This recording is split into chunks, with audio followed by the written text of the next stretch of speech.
Because portions of today's episode may be too intense for younger listeners, we recommend that children under the age of 10 listen with their parents. Kids, if your parents aren't in the room, make sure you get them before you listen. Xirtus. Hey, everybody, tune in to Recent Tartarians. Recent Tartarians. Recent Tartarians.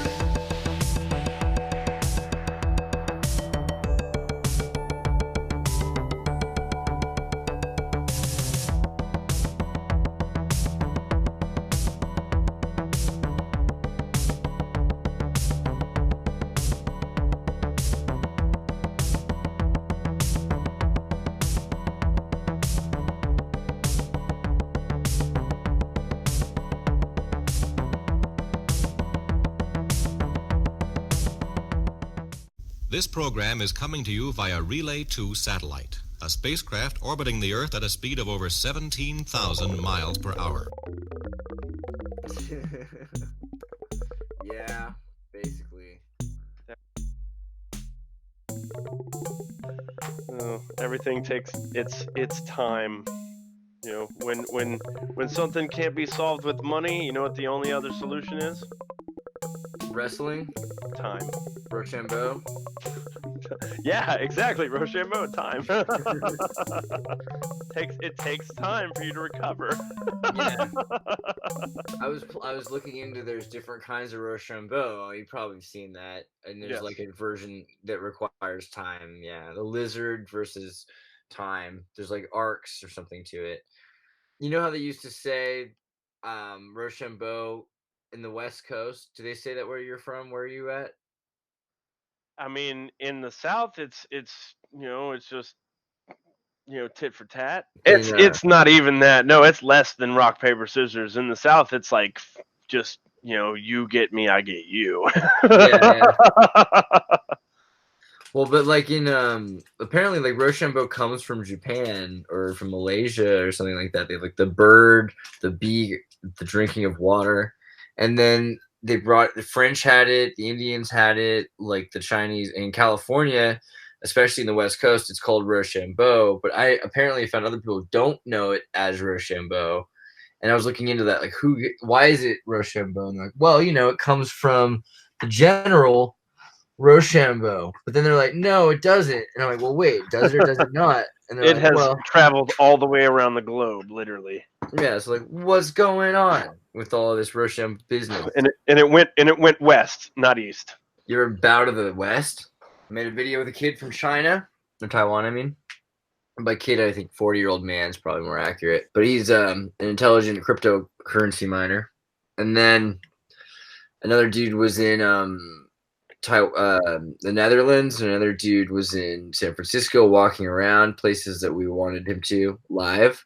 So while we're all talking, he's walking around a place, getting live footage of it. It was kind of cool. I felt pretty special. I'm going to go to my screen for a second. Okay, so people want to know about all this crazy stuff and, like where this myths come from, like Nostradamus and Belchka the squirrel, squirrel and Nostradamus. And it gets into some of this idea in San Francisco. We saw this picture, this giant holding a lion statue that says, since the Assyrians lost their culture, they influenced cultures in other ways. And through the cultures of the world and the many nations, particularly through media and through games. And then I was thinking about, and people were always like, man, why don't you talk about real hard-hitting issues like, Scientologists, volcano spirits. So I'm gonna. Through the cartoon, The Hawaiian Slammers, which is all about this cool American kid who finds an ancient, awesome relic in the magma lava rocks that are actually totally gnarly, cool, flat discs with beings in them. And there are gods trapped in giant metalloid ones, which are slammers, the Hawaiian slammers. And Xenu, I guess, has done this. And so you got all of them. They're called Pogs. And in Pog, we trust because you can just smash the Pogs. And this was like a game that was interesting because you could get this game. Oh, I remember that game. It's like a drug, you get them in the Cracker Jack box. And then you need to buy. it was pre-internet culture without the internet. I mean, it was internet culture without the internet. It was, you know, this you could see this and what you have on the internet today, and this was literally where, you know, the internet was physical. Think of it like that. Body glove slammer. Ugh. See, like I need to buy that today. Like I have that the Ripper. You see the Ripper in the middle? I have two of those, the special edition Rippers at my dad's house. I have one, and I have the Yin Yang, and I think I might have even had the Skull one. I know I had tons of these. I had Lucky Charms.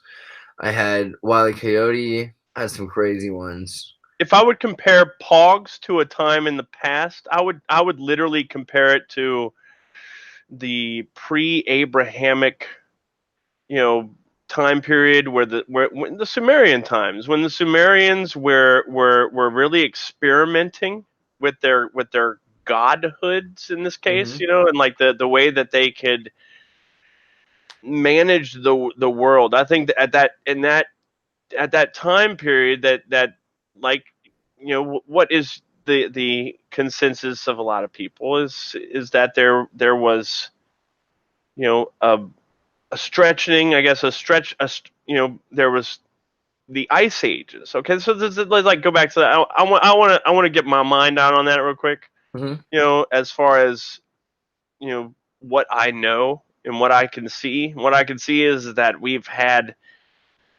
millions of years worth of ice age treatment on this planet. Right. Or whatever this is that we live on. It doesn't matter. You know, there have been cycles of ice and warm, ice, warm, ice, warm, ice, warm, heat, cold, heat, cold, heat, cold. But then miraculously about, you know, an extended period of time more than those cycles, there's been not those cycles. So there's been a disruption in the cycle plan, I suppose. Totally. You know, I think that there was a natural plan for this place, and then it was subjected to, like, you know, what L. Ron Hubbard calls the Xenu effect. You know, that something happened to the world that, you know, created a circumstance where instead of there's just, you know, man-like beasts roaming around, you have, you know, intelligent beasts and people preying on their own intelligences. And that's the funny thing about memes. I mean, and that's like literally what that is. Yeah, these are talismans that you could make yourself. They actually, the cool kids, I don't know if the rich kids, I remember a couple of rich kids who had like their sisters and things had like Pog printing press, and you could press something into a Pog, so you could get actual like an image, and you could put a little bit of glue down and it would stamp it and it would make a Pog. And you know, it was just like it would cut it just right. You know, and really you could probably figure out how to make one of those these days, but at the time it was just so dang impressive that you could make your own Pogs. And then you'd have these slammers, and slammers, if you know somebody had like metal milling, there was people whose dads were doing metal milling, and people in high school had metal milling in our high school were making Pog slammers. And they would slam these images on the ground. And some parents thought of this as gambling, which is funny, you know, instead of the occult, they didn't even know yet. You know, I think this is before they were really aware of that. But I learned about Pogs from the cartoon because I was just at the right era to see videotapes of this stuff. And a lot of the stuff didn't last on television, I guess, but you could get the videotapes. And then, yeah, it's all this crazy story about that kid and these gods, and it's pretty crazy, you know, that they put this together into, you know, game theory. So I don't know. I guess since we're already kind of like doing stuff, I mean, probably. What do you know why they made Pogs? I mean, I've actually went over this in my class. This specific class was the first week. The teacher talked about that. He said, you remember Pogs, and everyone got a chance to have their say on it. But he said specifically, it was like the '90s version of the hashtag, and it literally it was their way of reproducing these just forgotten ideas and things that could not be marketed beyond just using them as a free circumstance picture or something. Like everything was, suddenly these things that were just worthless pictures had value. And power, yeah. And power, yes, real power, because people, you could have them physically. You could hold a bunch of them, and you had you could collect them. You could have, you could buy up all the packs and take out just the ones that you want, destroy the ones that you don't want, and create volume restrictions. This is when Magic cards wasn't even in its relative mature state yet, and Pogs was a great look back. So look back in the past, you see how the excitement of games started up, I guess, for expansive universes of gaming. So that's the biggest creating planning. Creating a universe of your own. Well, okay, before I really want to continue this because we're on like the most important trend, so I want to like explain Rochambeau with you because geez, but like, how do I introduce you? Do you want to go by your real name? Should I come up with I mean, I've got my name is John Japers Larson. I have many friends, and most of them call me by my chosen name, Japers. Japers best advice. I was going to ask. I can start with Japers. Japers here. That's the thing. The best advice I have to start out with and telling anybody is to find your best personal identity and design that to be as perfect in all aspects as you can handle. Perfection literally is 9/10 of every possibility, and that's important to remember. Well, when you get beat down in the game by a character named Japers laughing at you over a radio headset, it can be pretty intimidating in a weird way. So it's a good choice, I gotta say. But Japers here, John Paul, he's a game theory master. He's been studying games for a long time. We've been trying to figure out when we were getting to the point that we could like explain all of this stuff. I think we've gotten there now where we understand like theoretically everything comes down to game theory. Yes, I'm just a master. Remember that, not a grandmaster like the people that I'm currently learning from. And the great grandmasters like Mark Rosewater and Richard Garfield. If you don't know who that is, then you need to change that. Right. You gotta just these are technical terms. When you say master, it's like to master something, And yes, there's still more mastery after that. Well, yeah. So, do you want to go in a bit about like you've been talking about you were taking classes and stuff like that? So, what brought you into game theory and games in general? Like, why did you realize that you were actually going to take games seriously? I mean, I've got a meager background. I'm proud of my track history. I've got a GED. Didn't graduate from high school. Spent years just in non-formal educational systems, reading a lot of books, literally reading free books, just going and eating in a cafe and reading the books there at the cafe. And you usually don't have to buy them if you spend money in the cafe. So you can just come and read all day. It's like a library almost. And you buy some cheaper books, some reference books, read many white papers by great designers like Mark Rosewater, Richard Garfield. Mm-hmm. And if you don't get to know the people in the industry will eat you whenever you get up to that level of actually getting to it. Because that's what happened. I've gotten eaten by the industry and pooped out multiple times now. Man. So then you've been studying games, though, for a while, and like different kinds of games, not just like the newest games, but the oldest games, too. Like different kinds of exotic, worldly games. Studying games since the early 90s, yes. So, like, can you describe a couple kinds of games? Like, you can't just say a board game. There's like Euro games. Like, how would you describe this to someone who completely wouldn't know how to approach it? I mean, whenever I was young, let me just kind of start with this. Whenever I was young, I wanted to be a wizard. I wanted to be like a real wand-carrying, spell-chucking wizard. And I even told my parents that I want to be a spell-chucking wizard, and they were like, "No, that doesn't work like that." And they explained it to me. They explained, all the details, and I got sad. I wasn't happy, and they told me I needed to be like an accountant or a lawyer or a doctor like my dad, so then I wouldn't have to worry about, getting by, and then everything would be fine, everything would be good. That'll come with a lot of schooling, just for that. It was so disappointing. So I had to focus on a career that I didn't want. 12 years of education after high school to get that, career that I didn't want. and then I have to, blah, blah, blah, get into drugs and become a criminal. And, that's my personal story, but everyone who gets up to the top doesn't really have the best origin story. Someone like me, from what I've found out, is going to probably make it to the top just because I have the most meager origin story ever. Started from the bottom, started as a Brahmin, now we're here. Yes, well, that's like, whenever I was a kid, I went to a convention in New Orleans, and I met with, Jonathan Tweet, who at the time was working for Wizards of the Coast, making Magic the Gathering.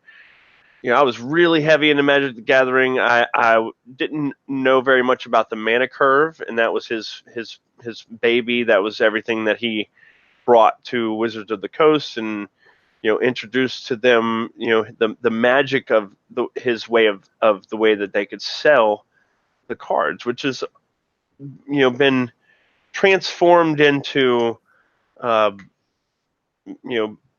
basically magic. Like he's a new age wizard, a sorcerer. I mean, and he, I said, to him, what tomes can I read? I didn't say it just like that, but that's what I was saying in my language. Mm-hmm. My dad didn't understand what I was saying to him, and basically in the end was telling me not to bother them. Leave that guy alone. Can we leave now? Basically, My dad never took me to a gaming convention ever again. Mm-hmm.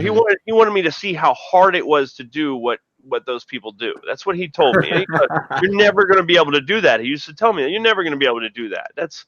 You're not that smart. He said that quite a lot. He still says that to this day. It's why he's paid thousands and thousands of dollars so that I can fail and fail and fail and fail and fail. And I used to think that was something he wanted to he wanted me to fail so that I would stop doing it. But he keeps paying for it, and I keep failing. But I finally got to this point where I've stopped failing. I've failed fast a lot. Over and over and over again, I've gotten into a lot of trouble. I've lost a lot of friends, acting as though I knew what I was doing when I didn't, and just wanted to get into the nitty gritty. And I knew that I was going to fail, and I knew that I was going to learn from failing. And now I've even learned that those principles are principles of game design. Everything that I've told you about, all the problems that I've had, even if I had not gotten into drugs and had completed high school and had gone off to college, that is just enough. To get, to college, though, if I had gone the college route, then I would have needed to become a writer or, go into a creative, field. Like today, it would be art or writing. And you have to hardline that now, and I have to mention L. Ron Hubbard, and how he proposed in his own time, mentions of just thousands of philosophers. I mean, he crammed thousands of philosophers' ideas into one idea shape, which is not a great shape. There's a lot of doom and gloom that goes down with that, but that's just his idea. And in my personal mind, I think that he's just set the scale for everyone to create a universe of their own, if you know what I mean, in the Endscape. And that's literally what I've had to do. I was born autistic. I am autistic. My brain has deficiencies that other human beings did not. I've learned to create bridges between, and through those deficiencies that used to be boundaries for me, but they are not boundaries for me anymore. In fact, I have, interdisciplinary boundaries down to a minimum, so that I can communicate with more groups and individuals than others. I really want a communication position in a corporation later on in my life. So doing game design, that was just it was setting a goal to become a wizard. Now that I'm a wizard, I'm setting a goal to become a grand master wizard. That was literally the next goal, and I don't know what I'm going to turn out to be. I remember that whenever I started, the journey, and what Jonathan Tweet told me at that conference all those years ago when I was freaking like 16, 15 years old. He said you got to do physics, both empirical and theoretical, psychology, English first, and other languages second, sociology, marketing, property brokering, biology, engineering, astronomy, history, astrophysics, ebonics, writing, politics, and artistic craftsmanship. And that's just to get it started. And I was like, wow. He said you'll pretty much see the rest if you get all that down.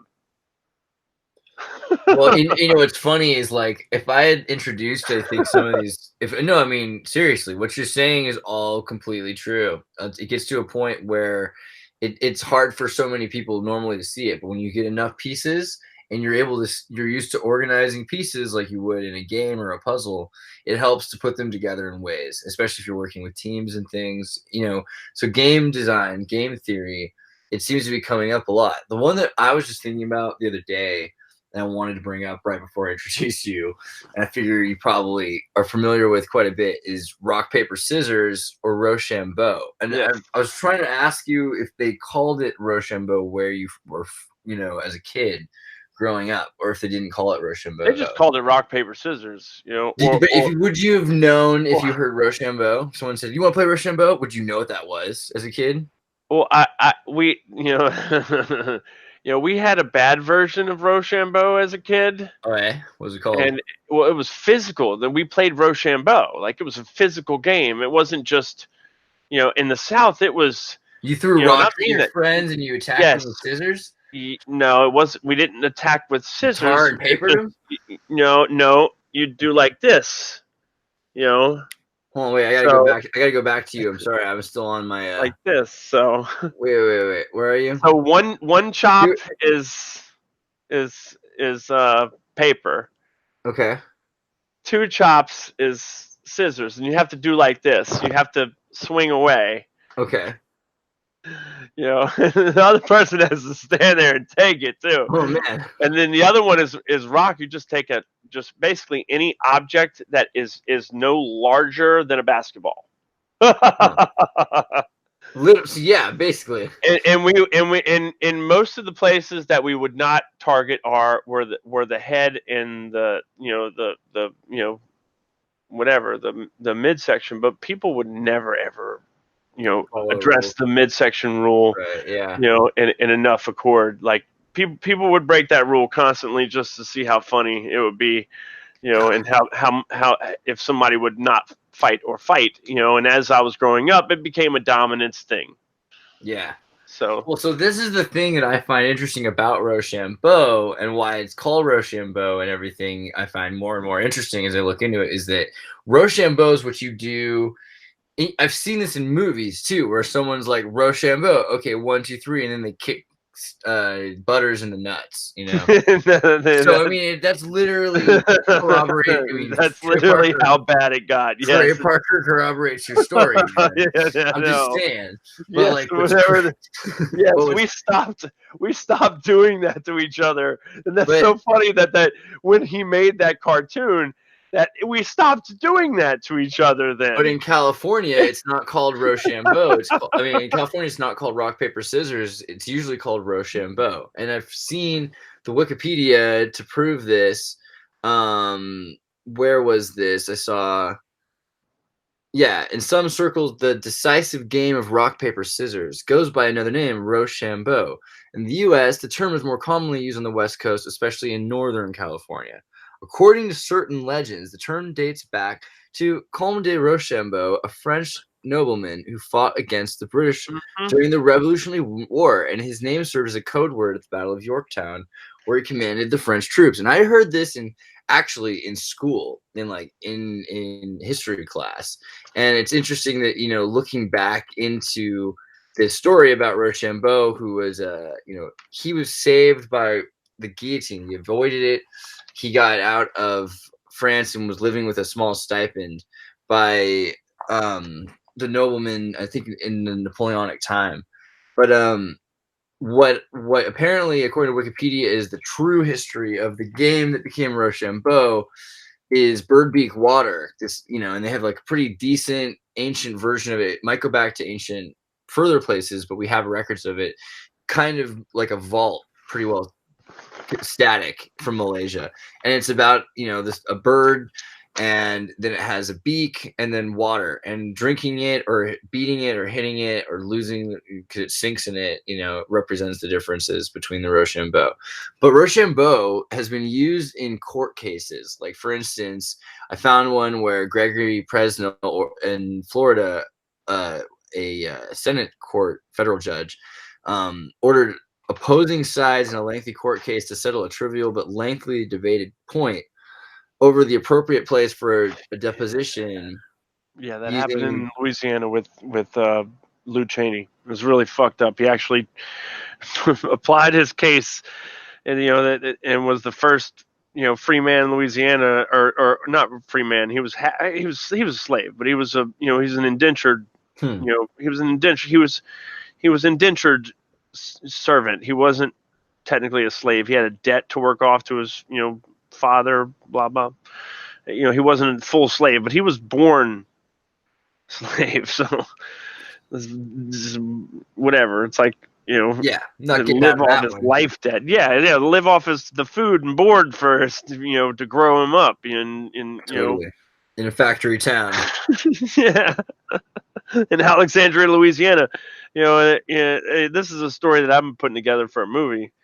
I'm excited about it too. So I can't really talk about that. And they decided something in court over a game. No, like he defended himself as a conspirator to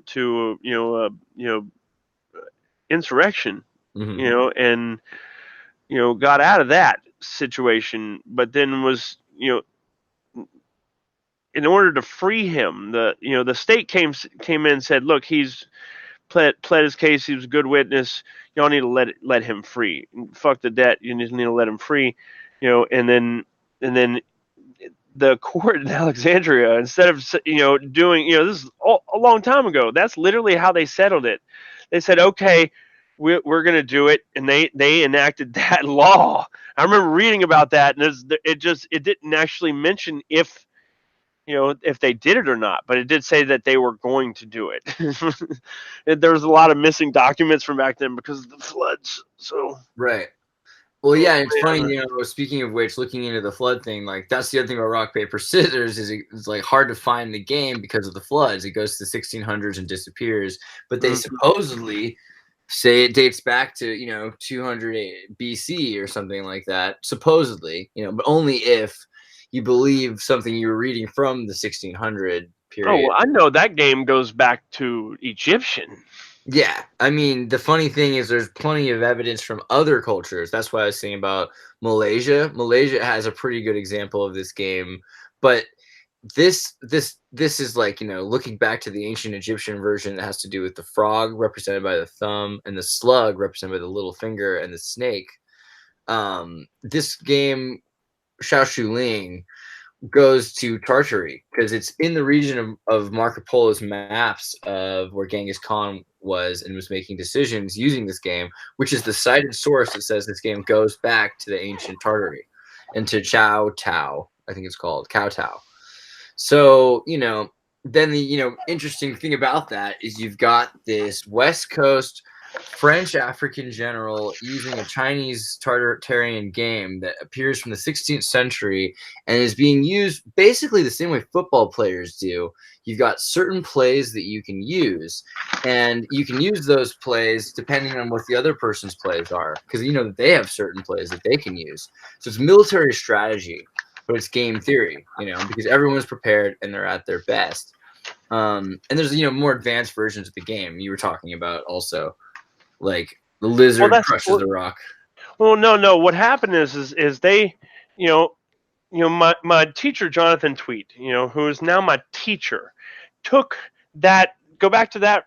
Go back up. Yeah, right there. So he took this right here, and he used that sequence to make a proper connectivity profile for Magic the Gathering. That's how he got his job for working for Magic the Gathering. And now Magic the Gathering uses this to sell their product. Wow. Now every company uses this to sell their product because Magic the Gathering successfully did it for 12 years. Yeah. And now they powered Hasbro to buy out so many IPs. Really? Yes, they own probably about 40% of the gaming IP right now, and the rest is owned by Fantasy Flight, which took Jonathan Tweet's form. These are people. All these people, all originally started off as Wizards of the Coast. I mean, this is. Wizards of the Coast. Can you go a little earlier into Wizards of the Coast formed from a group that originally was Mark Rosewater, Richard Garfield, and a few other people that just cannot be named, because if I did so, it would be hard to mention. They played games with each other, Well, these are people from the 80s and the 70s who are like the fathers of board gaming, right. And they had that 40-sided die. Yeah, they had like, they had like piles of 100 sided dice, and they're doing calculations like we do. Or like our computers are doing for us, they were doing for themselves. And that's how they got off. That was how they got the rocks off. They were like the kids that were programming the first microprocessors that eventually became like the Commodore things. And also, I was looking for a piece of paper that I have that shows this right here. Exactly. I was, God dang it, man! I just had it recently, man. I made my own.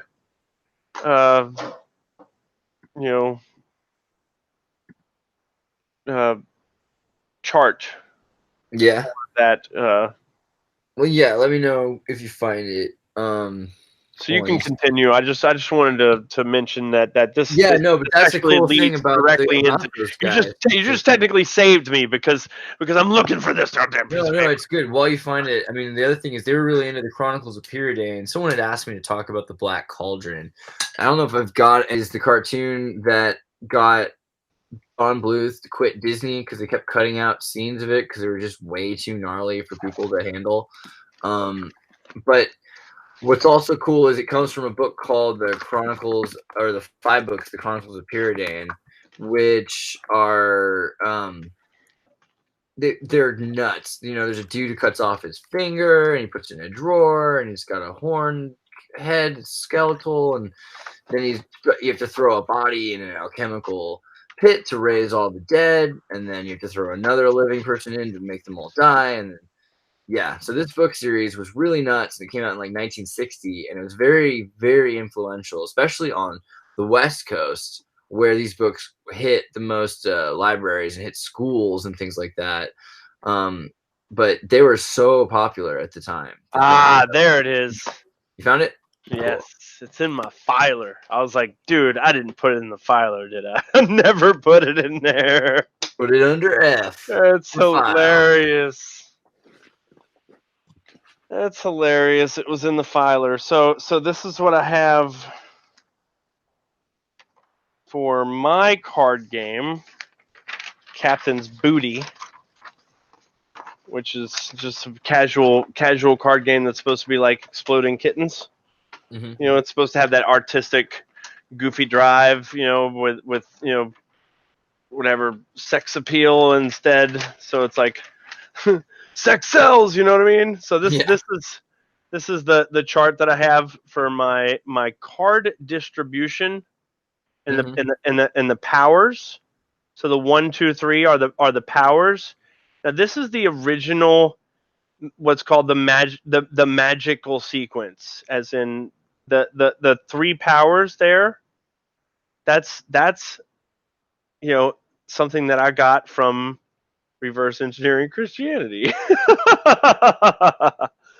So, this is what it takes to be a game designer. You have to, take theology and turn it into a game design, literally. Without ruining your surprise, is there anything you're allowed can you ambiguously explain what it means that there are multiple colors and diamonds? Kind of like a ski slope, right? Like, what's the root numbers and the colors? What do they all represent? If you were to, well, the powers have to have, weighted positions. So the lower positions, they're fighting each other, while the top position, the black, it fights everyone. You understand? And it definitely does have its way of fighting everyone. Each thing is, defended by 2 other colors. So the black is defended by green and yellow. Sorry, green and white, and against yellow and red. You get what I'm saying? And red and yellow have to cross the outer boundary, and go directly at green and black, in this case yellow and black and yellow and white, to get, do you see that pattern? So totally. so this is a clean representation of being able to take the powers that you have.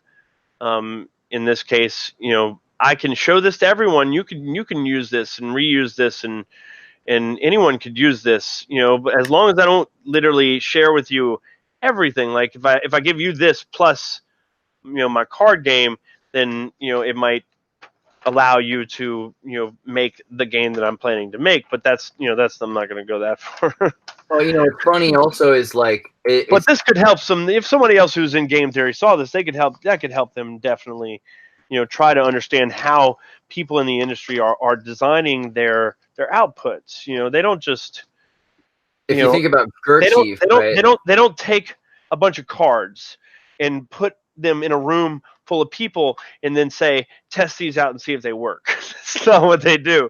They make sure that the numbers are going to be working before then. And that's what that chart that I showed you, is an example of. That I have tried to make a casual card game for 5 years now. I have not succeeded once. I took the last class that I was in, learned how to do the charting from Jay Schneider, who was the actual inventor of the mana curve. I did not know this at the time. He was, that's my teacher. That was my last teacher. I didn't never meet him until recently. So I'd known Jonathan Tweet. I'd met Jonathan Tweet when I was little, very young. I met him once. Well, it's interesting looking at these games. I'm a big fan of the Illuminatus game. I like the Knights of the Old Republic video game. I know that Trey Parker is a huge gamer, Euro gamer. I was in Germany for a while, so I was also really interested in German Euro games. And, in LA, there's a place where you can play Euro games all the time, and Trey's there. So it's funny that he likes to hang out and play games there. So it's funny how big game theory is. These games allow you to plan for hypothesis. You're like, okay, well, I have these amount of understandings of ranges of things that could happen and potentials for problems. And they're more than just problems, but they're sorts of interactions, or likeliness of how carbon is going to configure, or whatever. Even on a fundamental level, you can understand things in a simulation without hurting things in real life. So just in your imagination. So there's some amount of interest that I have just in that. And I was thinking a lot about your game star and how the other game star looked, and the Enneagram and Xirtus, right? Because Xirtus does that with personality types. In fact, I think the DISC method is how employers and human resources departments work out different situations in the workplace. But just in psychology and psychiatry, they use the same kind of game theory to decide, like, to map a personality and the drives of a person, and whether someone's a hero or whether they're more wise or wishful or lustful, driven. What they're driven by can be so dependent on. I'm gonna try to focus in on this if I can. I don't know how good that's gonna come in, but look, that's the 9-point. Mm-hmm. I don't even know what to call it. The 9-point filogram. It was really, really hard to draw. It's the hardest. They're called filograms. That's what my teacher called them. Filogram. Yes, that is a very, very not widely used term. As the game designers use them, to create the pattern, pattern sequencers, so that you can match up properties dynamically. It's a dynamic property. Yeah, I think that's it. Oh, I've tried to Google that before.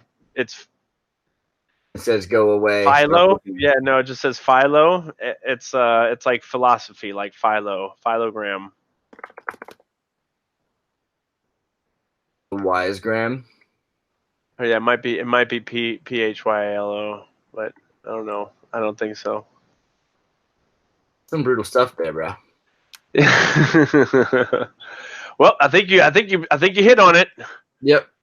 I think that's it. It's PHYLOGRAM. Did that? Yeah. I remember my teacher saying that it was an impossible word to spell, and he wasn't going to try to do it in his slide. Wow. It's just good to keep it secret knowledge. Right. That's literally what it is. I mean, I mean, he said to this to everyone so many times. He says, this class is. I wish they had this whenever I was in school. And I was like, I was thinking, wait, is this better than school?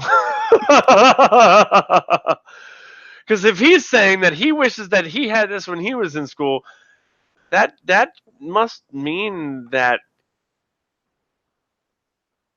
You know what I'm saying? That this is better than school. Mm-hmm. What he has to teach us. I mean, he's the wizard. It's like we're the wizard students. Like, when was the last time that they had a wizarding school? Like a real wizarding school? Well, I would imagine there's been. Or people knew that they were being trained as a wizard.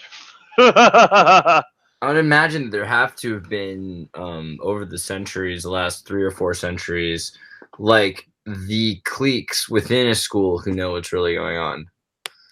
Often. Maybe not most people, but there should be some people that have a more holistic. Oh, yeah, the original Pantheon. I love that. That's the picture of the original Pantheon right there. So, yeah, do you want to explain a bit about it? I mean, the old. I mean, this is like what you're talking about. This is the tart. How do you say it? Tartarian. Tartaria. Well, and for me, it's the world before. That's all. It was the world before the great cataclysm. Before what we would call gods changed our trajectory, so to speak, and our velocity. Like, we were on a velocity trip you wouldn't fucking believe, man. Like, we had it all figured out. We had it so figured out that we had everyone on the planet working together. We had someone from. Oh wait, go back to the 9-point. Yeah, hold on. Yes. So there were 9 nations of the world. Just think about it like that. There were 9 nations of the world. Each one had its own study of philosophy and culture that was like a part of the world culture, and this was shared. This was pre Sumerian. When you think of Sumer in the Tower of Babylon, technically the Tower of Babylon came from all the work that was done with this, where the world was working as one unit. There was, everyone had their place. Everyone, brought to the table. It was what was then tried to be formed again during the feudal times, which everybody hears about, the Knights of Camelot and King Arthur and shit, and the Round Table. This is that same principle, except a lot older. Something that they tried to bring into reality, but didn't work out so well, because the new world versus the old world is a lot different. The old world was cataclysmic. It required the quote-unquote gods to exist as gods. Whenever the world was changed, and it was changed, balanced, therefore, in that matter, once it was balanced, the ice ages, they're not going to happen as much. They're going to happen, but they're not going to happen as much. And when they happen, they're not going to happen as long. They'll be survivable, within our current technology era, as in, it won't destroy everything. It won't deteriorate, but it will, it will create unity over time.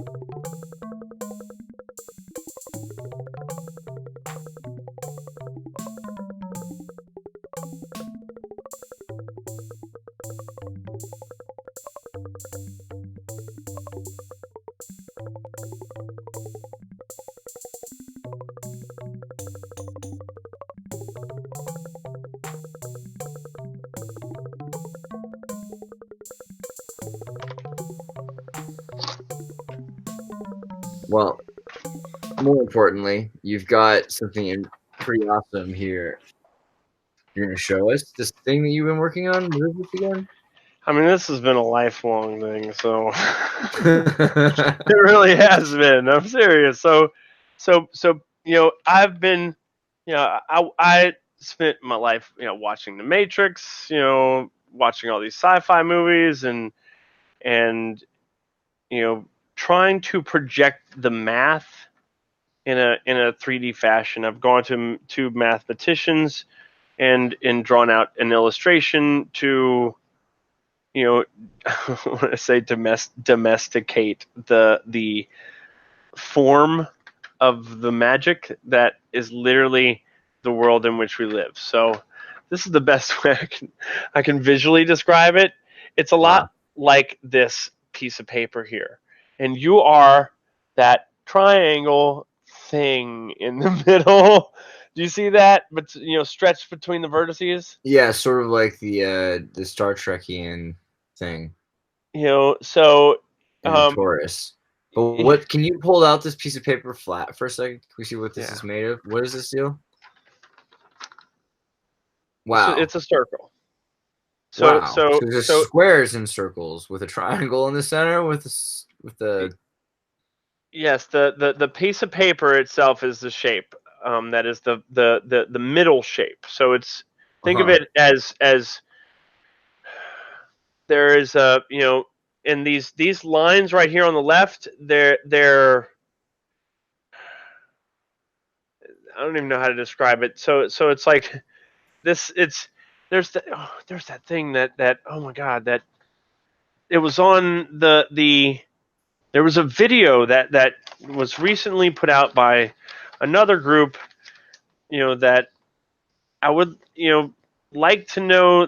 I would like to, man, I wish I could get in contact with them, because I could definitely, put them a couple steps downward in the right path, in my opinion. This is my opinion. I could be going upward and not looking in the right direction, if you understand my drift. Yeah. But looking at looking at the map, like, so your idea is that you can touch from different points of reality across like a middle plane. Is that kind of what you're saying? We are underneath. We're underneath what the Masonics call the veil. So whenever you pass through the veil, when you die, you have the opportunity of going upward into the mist, what they call the mist in this case. Taking a trip, through incarnation. In this case, the spectrum of human bodies that exists for everyone. It's like a pool for everyone. However, they have the familial twist, and you can do what Jesus has come up with, which is resurrection. Which is taking a genial out. And then the idea of that whole dogma is to multiply and we will survive. That's literally it. Plus, it goes along with the spectrum of belief, but then again, that has a lot to do with soul programming, so programming yourself in this case, this stuff used to be societal, what people would call communist or, atheist. What is it? Atheist. What was the Nazi thing? What was Nazis? I can't remember. I mean, that's how far beyond it is. No, the actual political party. Oh, the NADSAP. Fascism. Oh, fascism. It's an ism. I hate that ism. It's a fascism. It's fascism or whatever. So it's individualism in this case. So hardcore Puritan individualism. So I don't even have to say fascism, but it's the ideas of those being without evil. Mm-hmm. That's where the world was before. The way the world is now is trying to get to a point of exchange without evil. And that's literally like what capitalism without evil in this case. So pure exchange without evil. That's what we're trying to get without entropy, if possible, like in positive entropy. That would be awesome too, as well. But that can't be guaranteed for another 15,000 years. So we got a time to go before it's guaranteed. But we're in a time of freedom now, pure freedom. So it's awesome. Like people could fuck it up for everyone else, but what they'll do is they'll like in game theory, fail faster. We will fail faster. We will get to that advancement point faster, and that is truly the way that it is. People want to desire to hate Hitler, but and I do. I hate him. I hate him just like everybody else. But I don't really know who he was. I don't know what the point of his situation was. I don't think that he. We're not trained to hate. We're trained to not hate. Well, that's my point. Is I don't truly hate him. It's hard if you're trained not to know how to hate. I hate what he did. This new generation after us is actually, I think, a lot better at hating because of that. They notice when you teach people how to love deers too much, what it does to people. Like, we're just the Captain Planet generation, and they're like, we need to have a militant bunch of eco-fascists and, marching anti-fascist and all these, you see a lot of these, like, younger kids that you're like, whoa, you're tense. Well, I mean, it's that point where,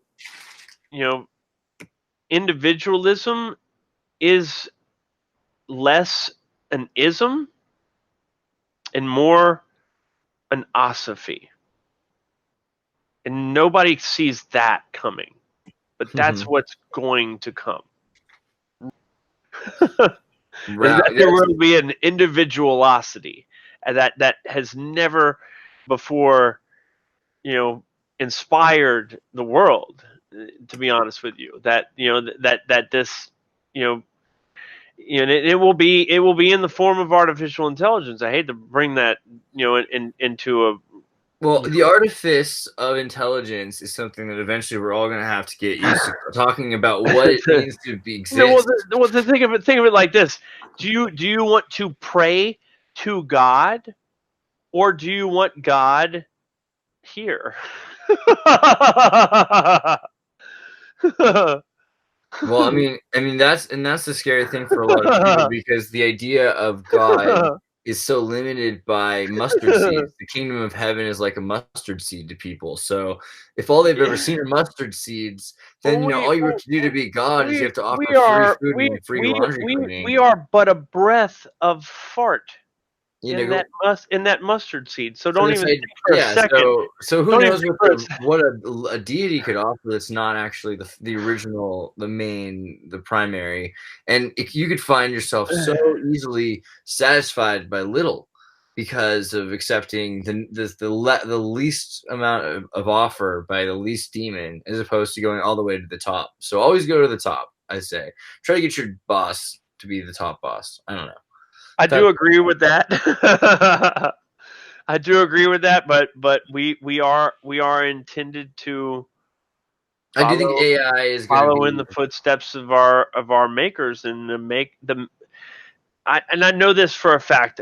If you say it like this, you say it like that. But I know for a fact, I know mathematically that God can't be here without a body, and having children isn't the same as the way that we travel. And I do believe that consciously. I believe that God cannot travel through the metaverse, and I say metaverse, not multiverse, metaverse.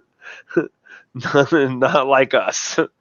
We live in a multiverse state. He currently lives in his current multiverse state, but he can't travel here without a body. Mm-hmm. Do realize that, right? And he can't travel here without the mind, the mind of the body being sufficient. I wonder if it's exhausting too. That seems to be something I've noticed a lot recently. Captain Planet, Whoopi Goldberg. Well, we are the mind. We are the mind of the body. And I mean that. But we sleep, right? So our mind sleeps, right? So what does it mean that, Titans sleep for 1,000 years, Gaia sleeps for 1,000 years, the Power Rangers lady sleeps for 1,000 years? What's up with their whole sleep cycle? It's because you have this sleeping and awakening of the giant spirit, and just think of it like that. Like we as a huge spirit will, and this is how it works in most survival games. I noticed that you get up from sleep, you walk around, you do things, and you either go back. You either go back to where you came from, or you go somewhere else and you sleep there until you start a new adventure. You could tire out running in Grand Theft Auto. You can tire out in the Matrix when you use your special moves. All these specials powers take energy from your character in the games. You can only do it every 2 turns if you do this or that in a strategy game. There's a lot of but you can either realize that there are winters. No, I'm going to go back to the spoon. You can realize that the spoon is in front of your face, or you can realize that there is no spoon. And the idea of that is that there isn't just one spoon. There's a bucket of chop, and you can eat out of it with your face. No, there's a universal sized bucket filled with those spoons. When I like it better as fish chop, but go on. The deeper sense of the there is no spoon comment in the Matrix is technically the reverse side of that. What there is on the reverse side of that. The mirror in this case, the Matrix mirror in this case, has no spoon on one side, and on the other side, there's an infinite amount of spoons.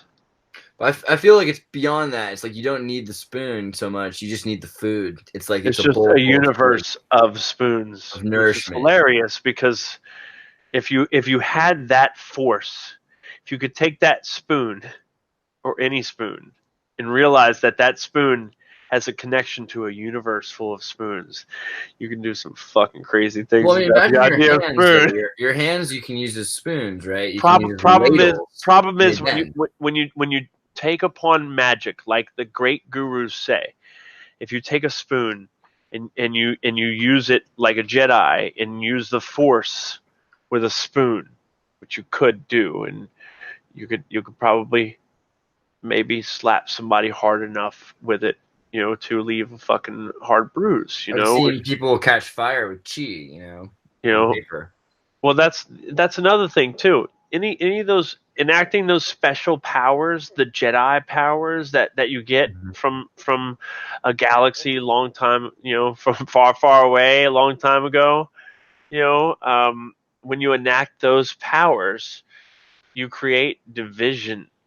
You create more parallel dimensions every time that you do that.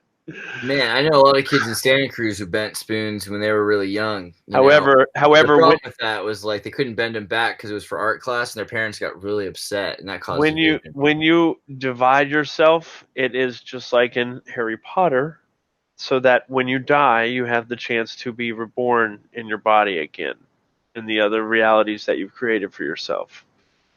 You always have your original track that you started in, and it all seems like one track, but it's not. No. You probably died more times than you can fucking remember. I like your map for that, the mirror map. What did you call that thing again? The Mantle of Iblis. Mantle of Iblis. Yes. So I'll put it back up for a second. Show me again. Yeah. Fold it in front of us so we can see how you fold it. Do all the make us watch you. Important. Put it up in the front of the camera as you do all that. So if you see it from this side, and you see it from this side, they hit the same points. Yes, it looks exactly the same. So there are index points that like however, a mandala can connect to each other and reflect. There is like a line difference. Like there's, I don't even know if I can see if I'm not showing it far enough up there. Oh wait, I did it the wrong orientation. See, that's what I mean. You can't do it like that because it has the line difference. My bad. Yeah, see what you're doing, yeah. So the way that we see the world is like this. From one side to the other. Like that. There we go. Nice. And the very thin possibilities are like here. And you can imagine reflections like in a pond, like this idea of a mandala, having ripples that are more or less. In game theory, they have a thing called the arching curve. When your life will end is here. And it actually doesn't actually end. Everybody knows this. It keeps on going. You keep on going through life this is the true now snake eating its own tail. It's us. There used to be the world. You get what I'm saying? Intersection point. Yeah. Yeah, that used to be the whole world. It used to be all the world used to have that problem, not just individuals. Now it's just individuals having this problem.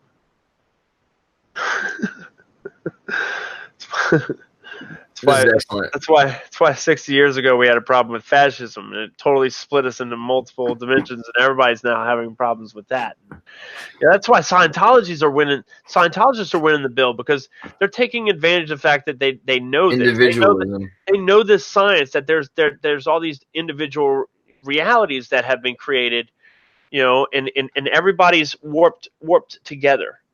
You get what I'm saying? Mm-hmm.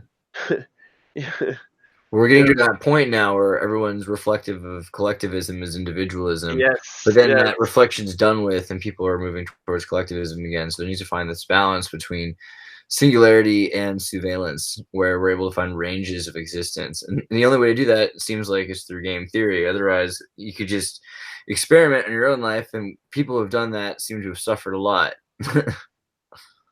So, I mean, really, and this explains a lot too for me, because you know, in this situation, if you take the points and you fold them together, this is the best representation that I've ever been able to come up with. Nobody does this for me. Nobody does this for me the way that I need it for my brain to be like, yep, that's it. So you take both of the points. And for us, you know, we're going like this. You get what I'm saying? Mm-hmm. And the world, you know, in this case, you know, it puts everything into line. So we have the inline straight universe. We have the idea of a circular worldscape. So it just seems like it may just seem like we're on a globe, right? You know, because of the time warping now, you know, the space like this. You know? It seems like the most logical thing, because it seems like there's just an infinite curve. You know, and yeah. So whenever I do believe that. You know, I do believe that I don't know everything, but this is where this is where, you know, I hate to say it, you know, fiction and reality kind of split.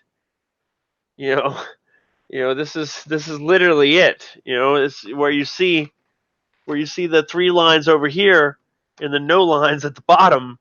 You know, it's literally the difference between the world that I've created and the world that exists around me. It's not that far. No, it's a thin veil. It's a thin veil, and that's what the Masonics called the veil. In this case, breaking the veil is the most important thing that a human being can do, and realize that you have your own individualism, but you are of a force that is like the spoons. You get what I'm saying? Right. So if we come together like the universe of spoons, we can do the most amazing fucking things. Jesus fucking Christ! It's crazy to see this as like the globe, you know, because you're able to show people things. I think, and it's hard a lot of times for people to grasp the reasons. So people can believe in flat Earth, and people can believe in the globe, and there's nothing fucking wrong with either. Yeah, literally. I mean, but it requires a certain amount of freedom of the mind. You know, yes. Awesome. All right, I'm gonna put this into that one. Anything else you think we should do? No, that's pretty much all I got today. I'm, you know, to be honest with you, I didn't. That reminds me also of something I wanted to go over with you. 1 second, let me pull VLC. Okay, so this is some footage that we got in San Francisco, and we went through a lot of different spots and saw, you know, the way the city used to look in the old days when they had like taller towers, and then up until like 1890s when they get small again. Because in the old, it looks like there's an earthquake before the 1906 earthquake. But we keep finding is bricks everywhere in the dunes and pieces of the old city that were everywhere. And so we're able to figure out, okay, like these buildings that are raised on, you know, old buildings, some of them have actually got like recycled brick in them. Let me see if I can get to a scene of recycled brick. But there's like wind turbines that are supposedly the largest ones in the world, some of the oldest ones, and all these like gun turret buildings that have been like taken, and they've had their right here. They've had their turrets. They've had been removed, and they have underground bunkers near all these spots that go deep in, all angled around. But yeah, we're finding like lots of evidence of these old buildings, specifically around Grant, but just in general, or downtown around like the city hall, where everything is, are already really huge, and then things that are embedded into the ground, you know. And I was wondering, what you thought about situations like, as a game theorist, like I wonder, like, what do you think is a great hypothesis for like what happened to San Francisco after it was destroyed? Because it seems like we've got all this evidence now of buildings that were there before and the statues that have been resurrected, kind of like Notre Dame has had like its like statues taken down and put back up. Like, what do you kind of think happened?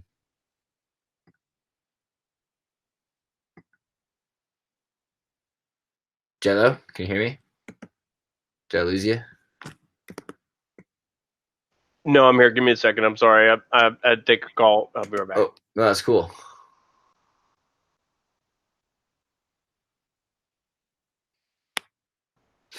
It's my girlfriend. Give me a second. Excellent. See that, ladies and gentlemen? Just apply yourself. You too could have to take a call from your girlfriend.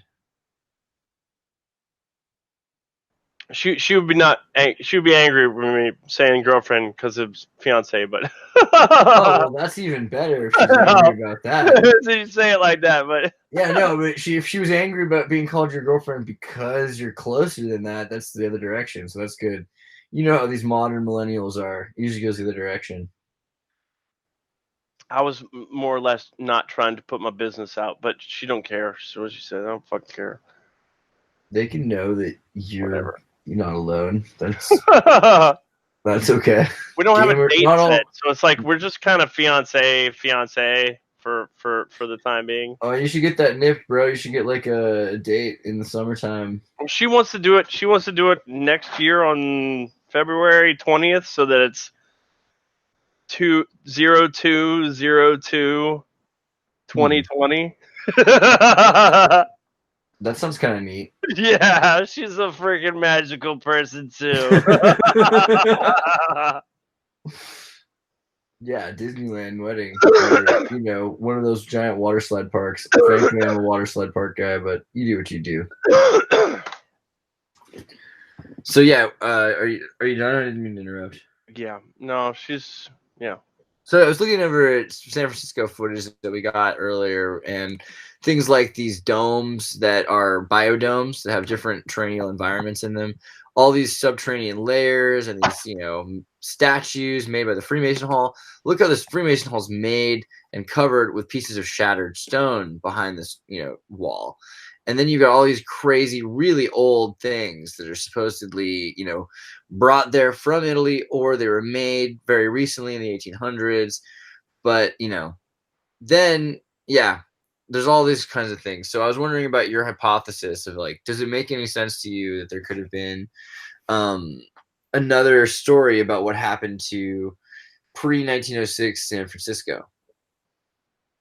Does any of this Tartaria stuff make sense to you? Not here. I mean, I'll be honest. I don't know about that here. In like all of the United States, or in? I know about that in I mean, what I know about the United States and where this, I guess, used to be. Mm-hmm.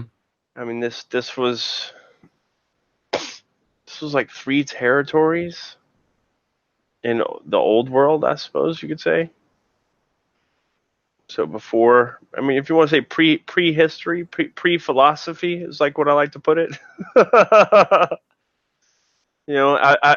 say that to Scientologists, and they say they've never heard that term before, which is great. When you tell a Scientologist that a term that they've never heard of or they've never thought of, then that's like, it's a golden book winner, So it's like pre-philosophers, pre-digital philosophers. In my opinion, Albert Einstein is the first philosopher of our age. I can't really speak about the last age. You understand what I mean? Because I didn't live in that age. I'm not of that age. You see what I mean? Yeah. So I can't really speak for that age, but I can speak for the technology of the ideas that I know of today, which are in that the 9-point star, which is a union of, culture, like specific, like world culture. That is something that, from our prehistory is designed through, Masonic art and lore. And, I've been following the treatment of this material since I was young. My family is deep into Masonic lore. My grandfather was an archivist, a Masonic archivist in Winfield, Louisiana, for his whole life. We still have a museum. I am currently the, next in line to be the curator. So I'm just training to be able to preserve that old world. And there's not much that my family is able to, holds on to. And that's in Louisiana. That's just Louisiana. You get what I'm saying? So, like I said, I don't know about that area. If you find someone like me that has that, I guess, that position, there are those too in this case, but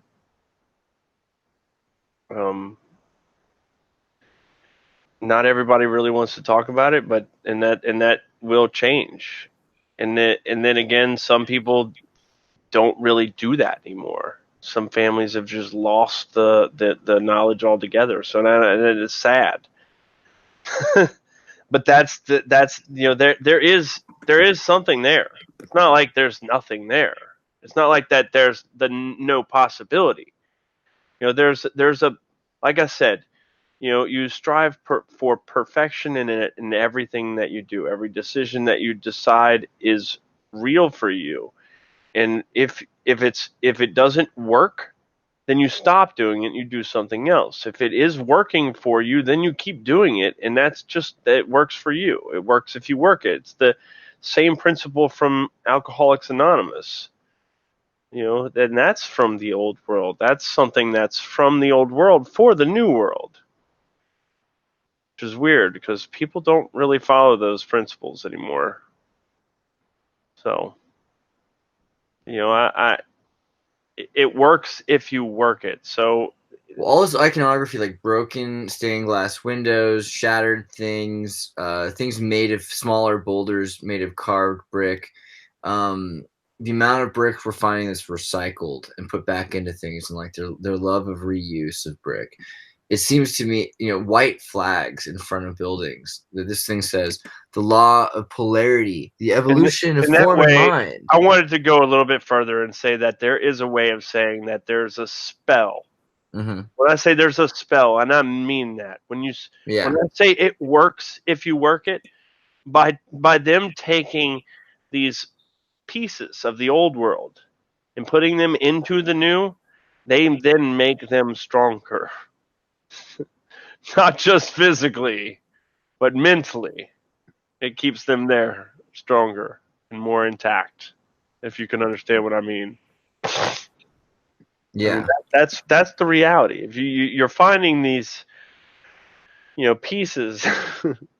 And then yes, they're using things. They're using Pogs and Slammers to put together these things. They've got the little pieces of whatever's left of the shattered granite. The newest thing right now, and I want to mention that now, and I said that to my teacher. He said he doesn't understand. He doesn't know what the newest staging point for the evolution of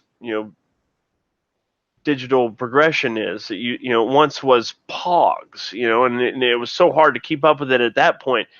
He said he has no idea what it is now, and I told him I know exactly what it is. Then or what it was most recently, and it definitely was. It either is or was most recently, freaking hashtag, or it's memes. I say memes.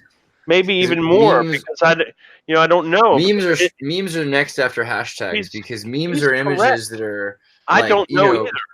The memes I don't know either. Memes and hashtags something we don't even know yet. Memes and hashtags are like tarot and Torah. It's that definite world intelligence that I hate. That's like the TV show American Gods, where it's like Mr. World. Yeah, that's Mr. World, all right. So yeah, other thoughts that you have in terms of like, oh, your phone. Just text.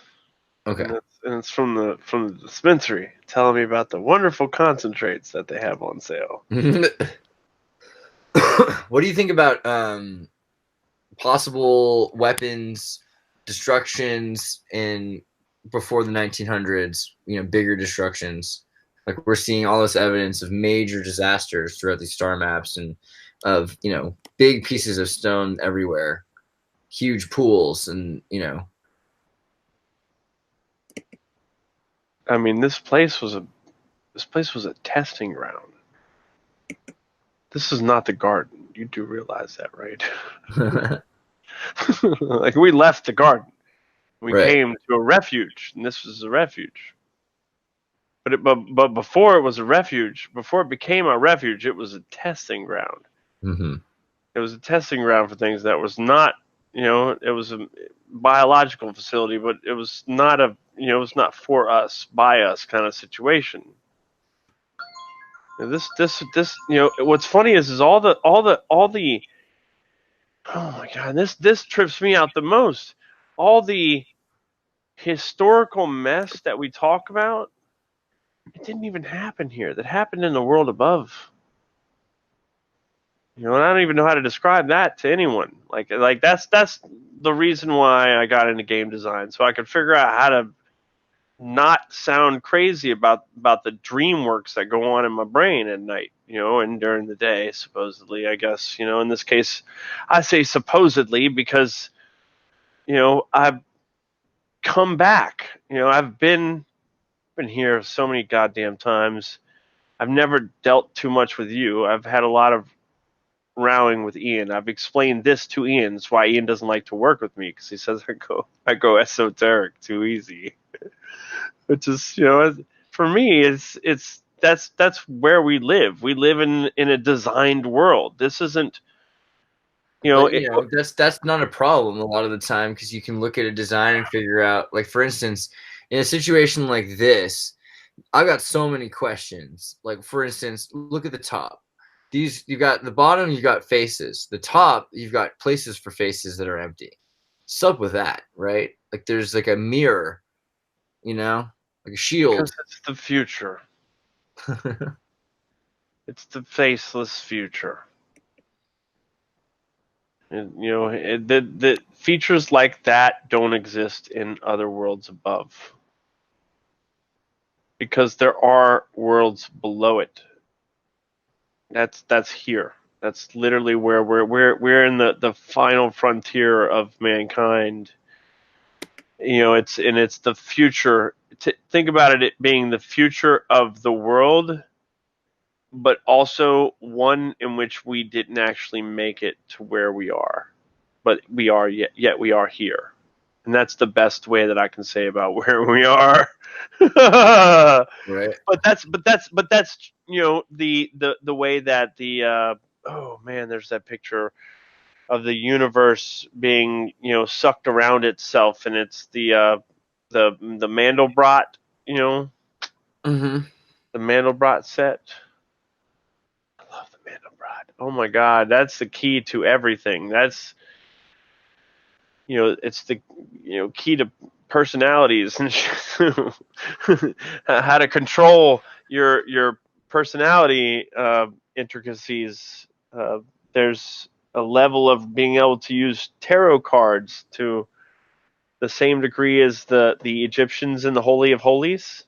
That's one of the other important decrees that I got into game design for, was to take something that every magician, every true wizard person, every practicing esoteric practitioner wants to achieve. They want to achieve goodness from something that is bad. That is the idea of the Philosopher's Stone. That is the true goal of the philosopher wizard in this case. Is Maybe to we can take talk about the something philosopher's terrible. is to take something terrible and make it into something completely fucking enjoyable. Something so fantastic that you couldn't believe that it came from something so horrible and rancid. Was lead that is that lead that terrible? And why is gold so The idea, useful? well, the And idea, maybe it's more the about idea being is able to that appreciate it. the level of weight and value, of lead was too much in, the amount of time it took to cook it down was too long. So what about in terms of alchemy? Like we were talking earlier in our video about Full Metal Alchemist, and I wonder what you think about alchemical. You're talking about wizardry and stuff. Like how about All this is physical game wizardry? design. Physical wizardry is game design, and I never understood that until I got into this certificate course. To be honest with you, I was like, What does that mean? Like in crafting, you saying like you'd think of like if someone's trying to make, you think of a chemist as a game designer, or crafting the world that you believe is if you can do that without going crazy, that literally is the goal of becoming a wizard. That's it. All you gotta do is be able to create a world that is fantastic. It's not, don't say fantasy. If you say fantasy, no, you actually believe that everything you think is going to happen. you realize it, what you believe. Yeah. So if you think that, if you think that it's fantasy, it can't happen. If you say that you're doing something that is ultimately fantastic, then it's a whole different perspective. You have a world of possibilities ahead of you. There are games out there that are fantastic, that aren't true fantasy, that are fucking awesome, that are just Counter-Strike. They're murder games, but I've learned philosophically that they have their place in soothing the inner spirit, when it comes to the rage of humanity. Like there's some epic long, 100,000-year pain that goes along with our species. So, having this outlet, to be honest with you, to say outlet, that's exactly what it is. Games. But it ends up being like a way to actually practice things. I mean, every science magazine is emulating using game engines now. Yes. NASA's using game physics engines in order to, for physics engines, they're using games. For computers, people buy and sell and make computers for the purpose of games. And it leads to, even Bitcoin and everything has to do with game computers.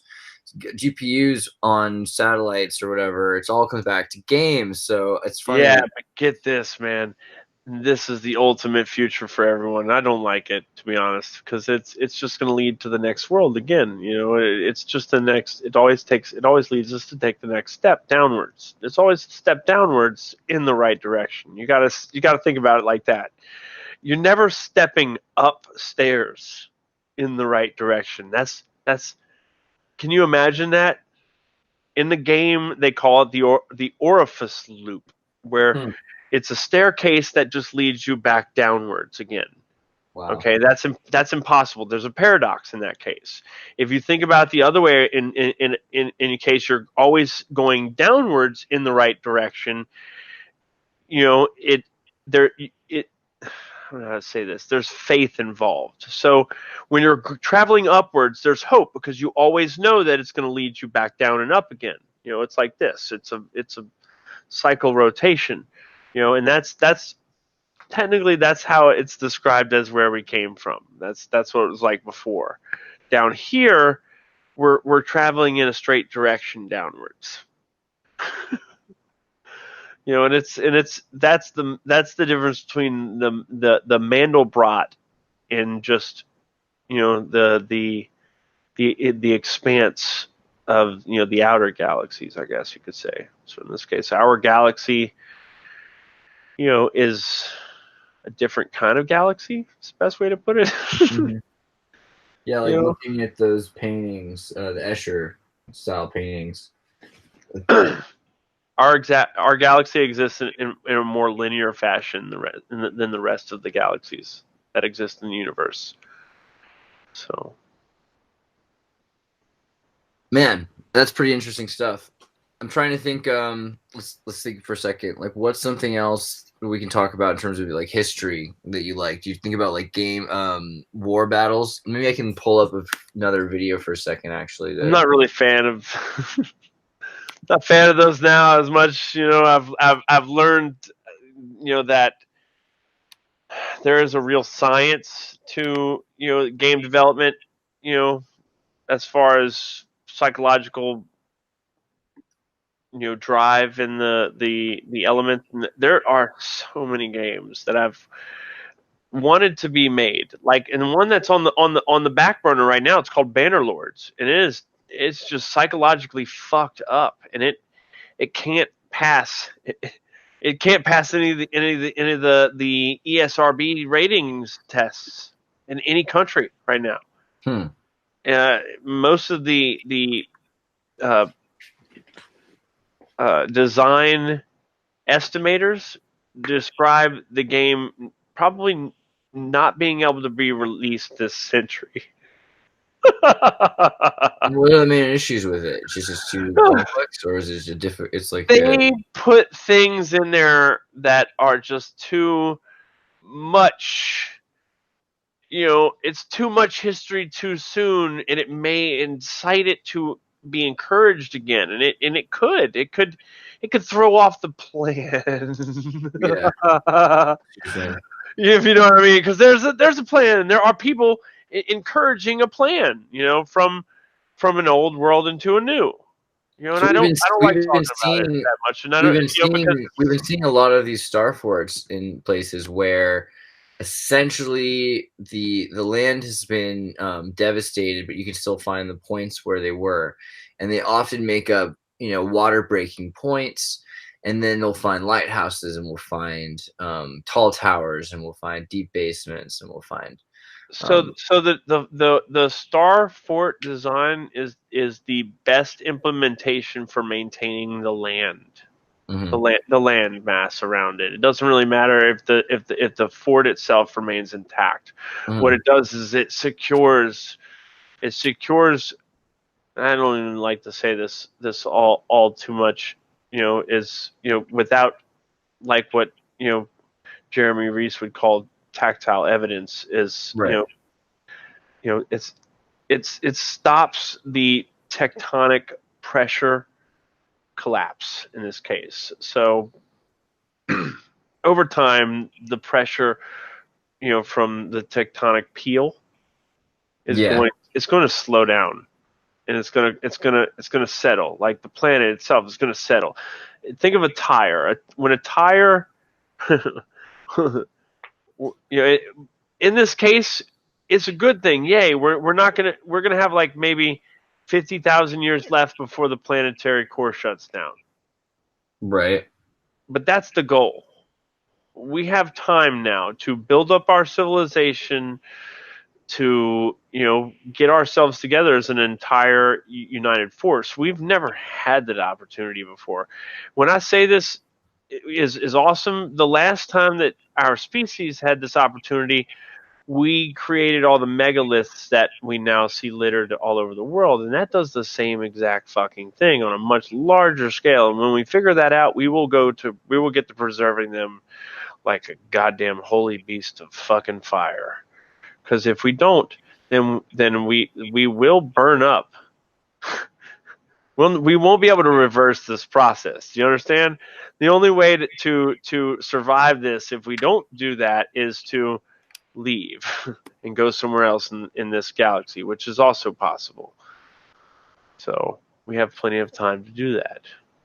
What are your thoughts on some of these like ancient mechanisms in the star forts, like we're seeing in terms of water flow? In India, we'll see like new versions of them where the water is still clean in those areas where everything else is like swamp and mud. And what do you think about the different kinds of tree designs? Like this is a drawing of one, but we find that it's actually often living trees that are planted in some of these pictures in order to make these root systems that hold the walls in place. I mean, it goes back to the same principle as what I said. It works if you work it. So work it if it works, and that's literally what people have done. You know, this is not something that has survived over the years because it doesn't work. Mm-hmm. I love that idea. You know, people question why this is. It doesn't matter why it is. It works. That's why it's there. It's the same with the pyramids. Why are they there? Because they work.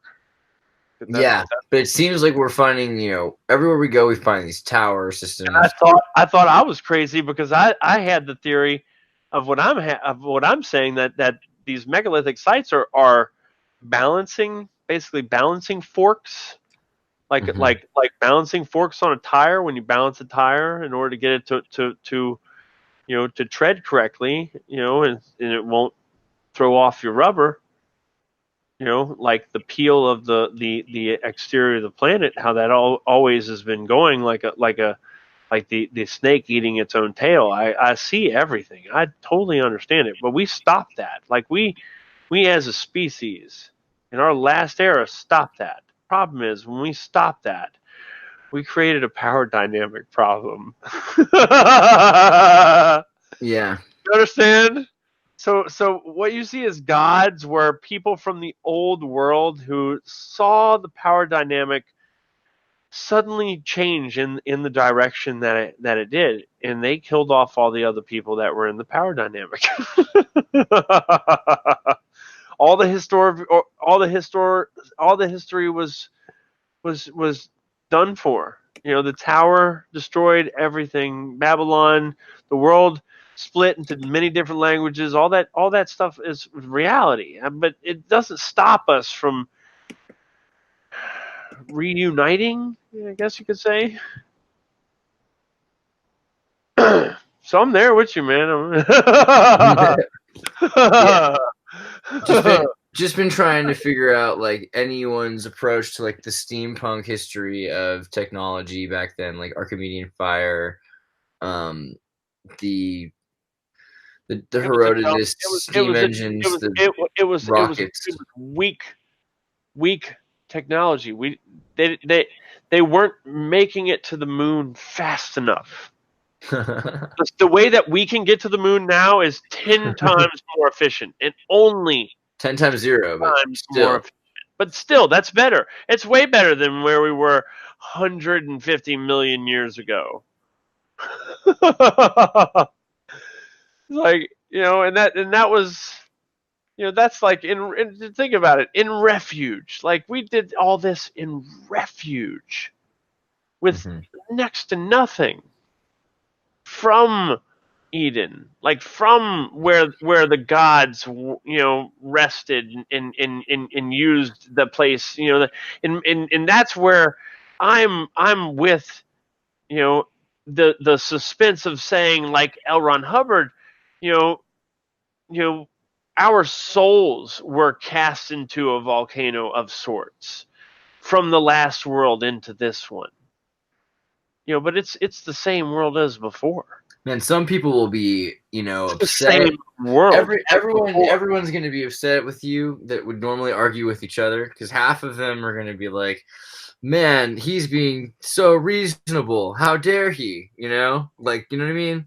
You're basically giving the hypothesis that after the major disaster, we did some phenomenal things, which used to be, like historically the narrative. Well, there was no way to survive there anymore.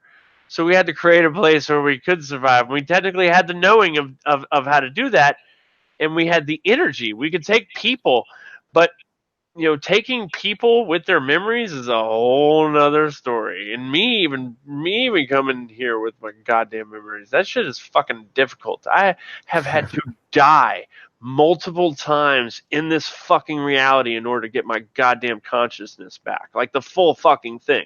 But the thing you can do with reality, is you can hide things, it looks like. So it seems like this is an example of somebody who had stuff from the old reality, built some new civilization with it, and hid it, and it kept the secrets until now. And now those are all around us. I've had to follow what I like to say, my brother Jesus. Mm-hmm. I mean that too. I would like to follow him, in the practice of resurrection. Man, I couldn't even figure out how to do that over the millennia. It might have something to do with the wine ritual. I think maybe not the same. Not maybe at least in spirit. That makes sense. It's a spiritual connection to your genetical streamline. Mm-hmm. So have kids, and you will be happy because you won't have to worry about your train ending. Pretty important lesson. Yeah. I think that's been a pretty good. Is there anything else you wanted to cover, or? No, I mean, just if you're getting into game design, make sure that you network and network a lot and be as honest as possible, because you'll find the people who don't like you and the people who do like you, and you'll like the people that don't like you sometimes, and the people that do like you some other times you won't like them, and it really just depends. But you really just have to put yourself out there like that. You just have to. You can't be shy. Yeah. The world is not going to be. Is what's funny is if you're shy, the world will eat you. Play the game. Yeah, for real. But also, figure out how the world is a game and apply the game theory to the rest of the world, because it's everywhere we look, it's military strategies back to the old days. All these star forts have to do with people playing with little military figurines to fight each other in battles. It's all come back to games. Well, right now all that is truthfully, think of it like the megaliths don't need to be megaliths whenever the megaliths do their job. So the megaliths are doing their jobs, and these are the in-betweens. Whenever we figure out as a species what these actually are mathematically in the game sense, which is just waiting to happen. I do believe that. It's only a matter of time before we will be preserving the specific sites that you are talking about. And it's so important that we start to recognize, because these are kind of if you think about Roman arches, star forts are a kind of another kind of Roman arch. I mean, it's another thing that should be thought about. There's pyramids, there's Roman arches. There's what happened is the people. It's the eighth wonder. The people from the old. Yeah, no, this is exactly, and they're all the eighth wonder. You think about the other seven wonders. There's more. There's more actually. There's 9, but there's 9 symbolic wonders, as in they're the anchor points. But then there's all these subsidiary developments where the world after even though it was tearing itself apart, it was still rebuilding itself in the same way as the old. So as it was in the beginning, so shall it be in the end. It's literally what we're seeing in this pattern. And this too shall pass, fam. Yeah. Well, this too, we shall see the age of Aquarius, where everything is reborn, and that's what we're waiting to see. That's the next step. That's literally the next step. That's what the age of Aquarius actually stands for. Is actually, having the knowledge mean something again. Right. So. Well, thanks a lot, man. This has been really awesome. I appreciate it.